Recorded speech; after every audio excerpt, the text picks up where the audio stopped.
Hi, it's Martin here. I thought I'd drop you this video just to help with some of the spam phishing we're getting quite a lot at the moment. Spam because there's a lot of it. Phishing because they're after something from you, usually your username and password. There's a lot of the emails coming in with things like you have a friend request, click here to accept. Someone shared a document with you on box.net, for example, click here to access. So normally what I would do would be, to be in the system that they're supposedly sharing with, so you don't have to enter a username and password through the email link. If someone's sharing you something with you on LinkedIn, you can normally see it flagged up if you're in LinkedIn, for example, or in Google Docs, you would normally see it, share with you via Google Docs. You shouldn't normally need to put your username and password into something via an email link. Now, I thought I'd just show you some techniques that I use to reveal some of the hidden information behind some of these emails that we get. So let me share my screen with you and let me show you what I mean. Okay, so hopefully you can see my screen. Here's my inbox, my updates tab, and I've got 3 emails, all of the same suspicious nature. Someone's waiting for me to reply, respond.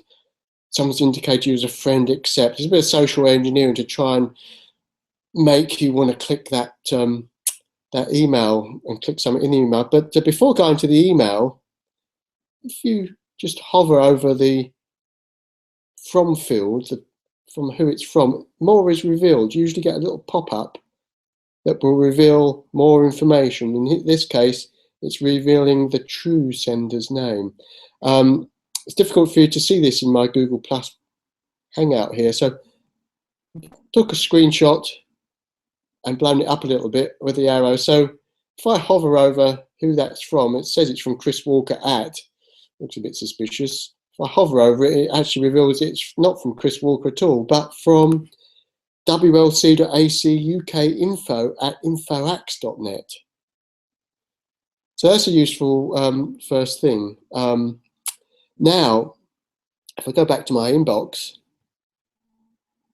if I click on this email, I wouldn't normally click it because it already flags up as being rather suspicious, but I've tried this one before, I know it's safe. So if I click it, you'll see what most of these emails look like with a big button on it, accept.